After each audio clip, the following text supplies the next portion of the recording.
Hi, everyone. Welcome to the Using Pressbooks Results with Canvas training session today. I'm Steele Wagstaff, and what I want to demonstrate and show is how instructors who are using Pressbooks on an enterprise Pressbooks network can connect to the Canvas learning management system. When using Pressbooks results, you configure a chapter for grading in Pressbooks, and then you connect it to your learning management system. And when students take attempts on the graded H5P activities, the aggregate score for each chapter is sent to the LMS gradebook.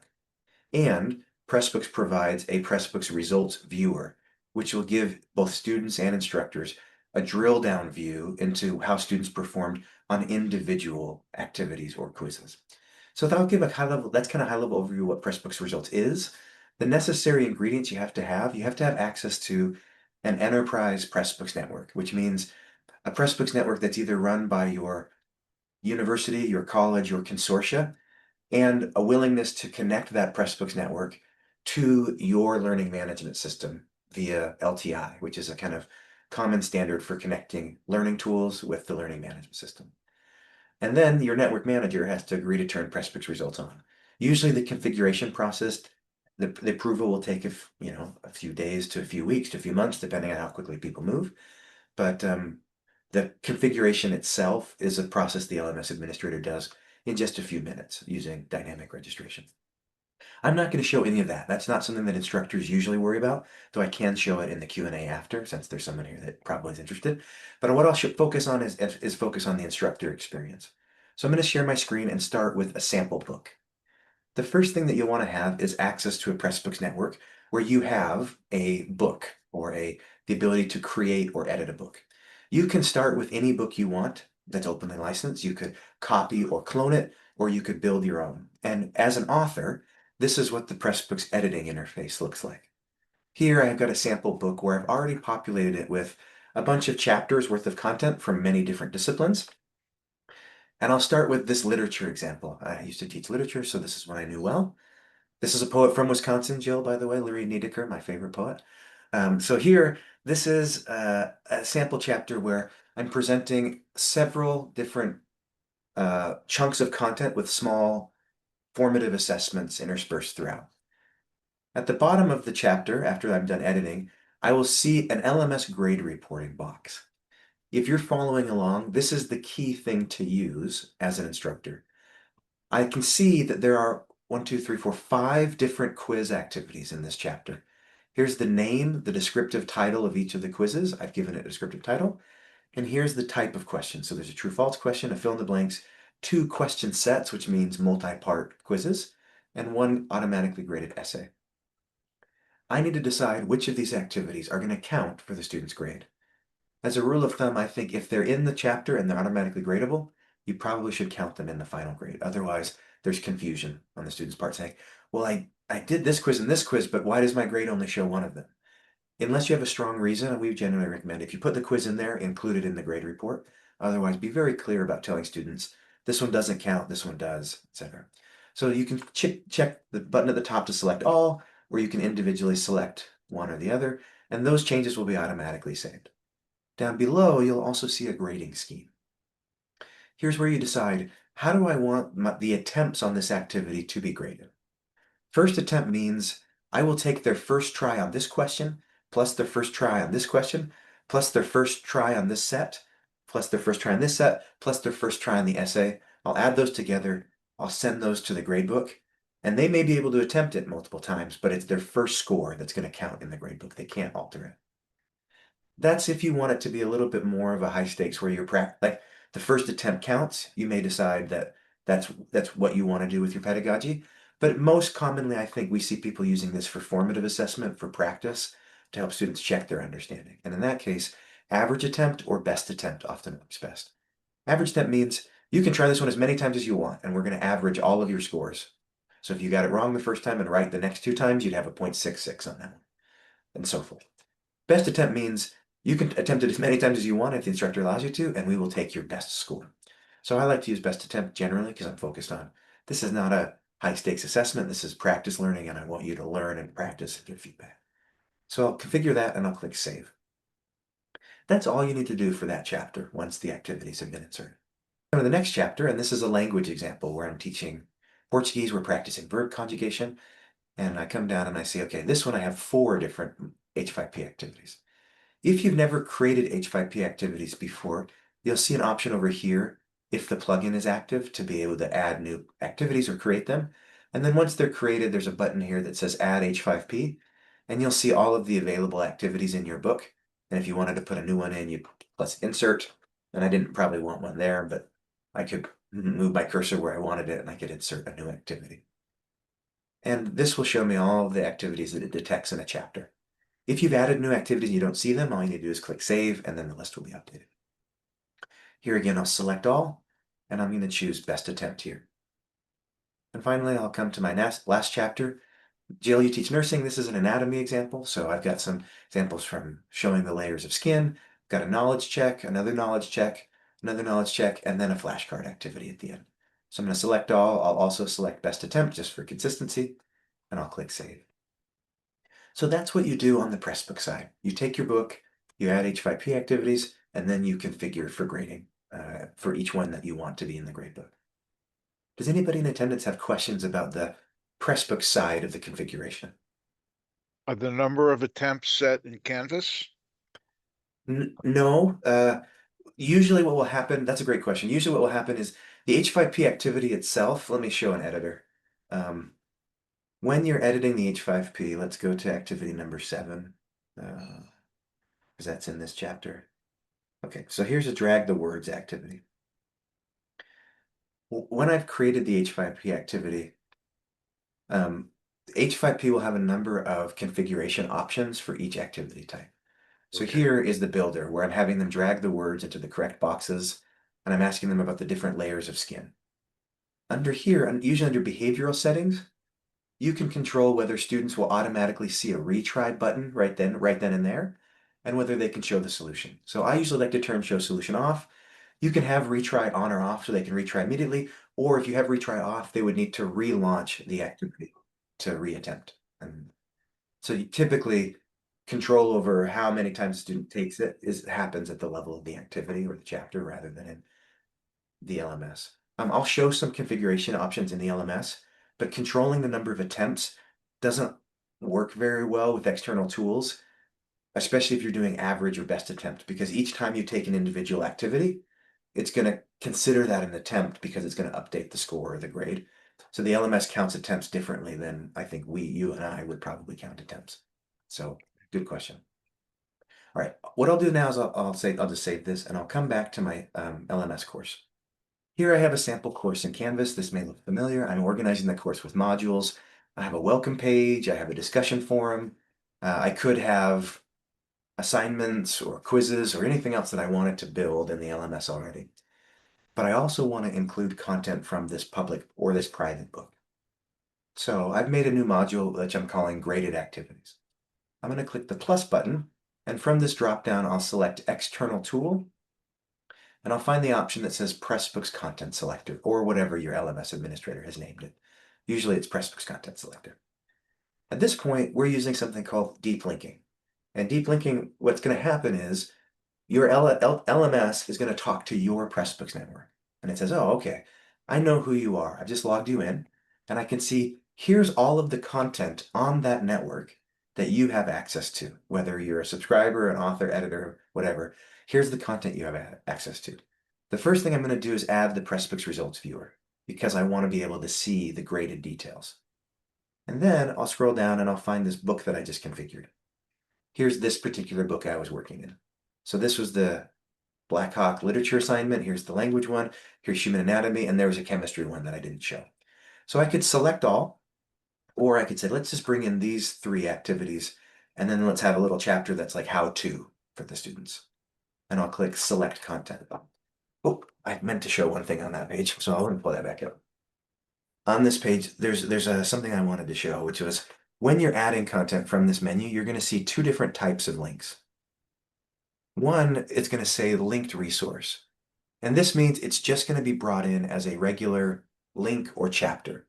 You can still add private content. Students will still be able to access and see it, but there will be no association with the gradebook automatically. It's just a reading or something to look at rather than a graded assignment. These ones that say graded assignment, they're going to be created in Canvas as graded assignments when they're imported. And that's why the configuration step in Pressbooks has to happen before you do this import. We will only know at the time of import if a thing has been configured for grading, whether we should create it as an assignment or whether we shouldn't. So that's the reason why we do it in the order we do. So here you can come back. I'm going to just cancel that, and we'll come back and look at the course, and we'll see. Okay, I brought in the Pressbooks results viewer. I already had one in here. I'm going to just remove this one, and let's move the new one I brought in down here to this module. And then I brought in these 3 graded assignments and a chapter about using the Pressbooks results viewer that I'll move up here. I'll publish these. I'll go ahead and publish all of the items. And then you can see that when they were created, these assignments were created with a default value of 10 points. Robert was asking earlier how you can configure them. So just like any other assignment, I could click on the actual name of the assignment here, and then I could click Edit Assignment Settings. So I will see there's a title here. I can rename it. I can give students special instructions that they would see in the LMS. Here, what I want to do is I want to change the point value. I want to make this worth 20 points. If you wanted to create an assignment group for these, like reading assignments or something, you could put them in reading assignments. You can choose how to display the grade to students, whether it's points or percentage or what have you. And you can also say, this is just formative. It's not going to count to your final grade. It's just for me and you to see it. You don't want to change the submission type, and you don't want to change submission attempts. Those will cause problems. They'll break the integration. But anything else you can update or adjust. So you can change who this is assigned to. You can set a due date for the end of the week, and you could make an available date or what have you. And then I'm going to just click Save. So I've configured that activity. Let's come to the next one. I'll go back to the assignment list, and let's change this one and make this worth 30 points. So again, this is a shorter menu, and I would just see only the available options. I'm going to make that 30, and I'll make this due the second week of September, and I'll click Save. So if I come back to my modules, modules or home, what I want to make sure is that I published the course and that I have all of my activities kind of in the order that I want them to see them with the configuration. That all seems fine. So in Canvas, you can go into student mode and preview what this will look like. And you can also see all of the features of the LTI integration. So I'm going to click View as Student. Here as a student, I might read the course introduction. Okay, this is a Canvas page that was made. If I click Next, I might see a sample chapter from my book. This is just a regular chapter from Pressbooks. It's the live version of the chapter. And then maybe let's jump ahead a little bit. Let me jump down and let's do this graded assignment. So here I'll start with this literature activity. So I'm viewing this chapter. If I want to go full screen, we give you a little button. You can see, oh, sorry, due on this date, it's worth 20 points. Let's break into full screen just for focus purposes. Let's check that one. Okay, I did all right on that. This one's for you, Jill, state of Wisconsin. Got that one right, but I got the rest of them wrong. And let's work through this. You can see down here, this is a multi-part quiz. So as I'm working through this, I'll see I go to the next. I'm not doing so well on this one, but I'll do a little better on the last question. Because it's a multi-part activity, it's really important that I remember to click finish so that my score on that activity gets recorded. So now I know I got a 4 out of 7. Come down a little bit more. There's video and audio embedded here. Let's go ahead and try to do this one. I didn't do so well there. I didn't do so well there. And I did okay on that one. And we'll say 1 out of 4. And finally, we're going to have an essay. I did not probably do very well on that essay. You can see I got a 0 out of 3. But here I scored a 0 out of 3, 1 out of 4. So far I've got 5 out of 14, 6 out of 19, 7 out of 20, I think was the score that I earned on this. If I go into grades, we'll see, okay, I scored a 7 out of 20. That's the grade I'm expecting to see. But as a student, this grade book is just helpful at the high level. And as instructor's like, okay, wow, Steele really didn't pay attention when he was reading Black Hawk Down. But how did I earn that score and how could I improve? That's where the Pressbooks results viewer comes in handy. So this link that I brought in at the beginning will show me, as a student, a drill down view of every one of the graded assignments in the course. So here is the drop down, and if I have multiple assignments, each time when I attempt one, it'll show up in this drop down. And what I'm viewing here is my name. I'm viewing up here, I can see this was being graded on the best attempt. This was out of 20 total points, and I scored a 1 out of 1 on that true-false activity, a 1 out of 5 on that fill in the blanks, 4 out of 7, 1 out of 4. So I can see that this is the area of the thing that I really struggled on. And in fact, I could click on this link and I could see here was the assessment. Oh, right, that fill in the blank. Here was my attempt. First time I did it, I actually did this last week, so you can see my attempt from previously. I didn't clear the student out. I should have. And I can see on this one, I scored a 1 out of 5. And what I answered correctly was Wisconsin, but I got all the rest of them wrong. If I wanted to improve my score, all I would need to do is come back to the assignment and focus on the ones that I didn't do so well. So I'm going to relaunch this activity. I'm not going to reattempt everything. I could, but I don't have to. This time I'll just say, let's just do this one. And I scored a little better there. And then let's come down to this one here. I did a little better on that one. Let's see. Did a little better there. And finally, I did better on both of those. So I'm going to expect my score will have improved because I got a 5 out of 5 and a 4 out of 4. And if I look, in fact, I will see now I have a 14 out of 20. And when I view, excuse me, when I view the Pressbooks results viewer, my score as a learner here is now a 5 out of 5. And I'll see my latest attempt. My first attempt was logged, and so was my latest attempt. And I would also see my attempt here on all these other activities have been logged and my improvement. So that's the basics of what happens with Pressbooks Results Viewer. If I leave the student view, the instructor will see something very similar, except they will see their whole class roster. Right now, I only have one test student in here, so it's not going to be very interesting. But you would see all of your students. You'd be able to move to the previous or the next assignment. You'd be able to search student names. And if students had a problem with the grading, you would be able to click this button, tell us about the student, the time of the most recent attempt, and any information that could help us debug or troubleshoot the grade reporting issue. Historically, we've seen, thousands of or hundreds of instructors use this with thousands of students. The most common grading issue is a student just forgets to click the finish button on those complex assignments. Otherwise, it works pretty well. So that's the Pressbooks results in a nutshell. I'll pause and take any questions that any of the instructors have. I actually have an instructor type question. How did the essay get graded? Yeah, so in with H5P, what you can do is you can define a rubric, and usually it's going to be based on the presence of keywords. So you might say if the essay had the word history in it, give them 1 point and display this feedback. It's not the smartest auto grader. I don't think it's great for like high level.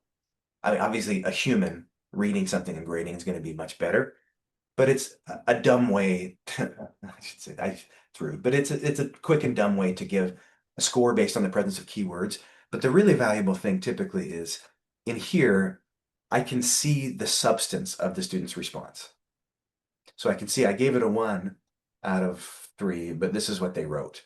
And I can see here, this is what I wrote. I just pasted this text over and over.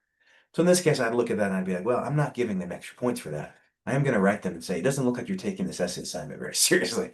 Maybe I'll pair you up with someone who is thinking about writing in this course or whatever. So I could manually override their grade in the grade book by changing it. But typically, the essay is valuable because you've let them write something outside of class and it's submitted to you for review or for reading. The auto grading piece is probably not the most exciting, Okay. in my view. And in many cases, like if it's actually substantive writing, I would just use the Canvas assignments feature and have them submit a file or some writing there. And then I can use SpeedGrader and just crank through whatever. If I wanted to Yeah. apply rubric, Canvas has rubric-based grading. This is just if you wanted a small writing assignment to be integrated in line in your reading. Oh, okay.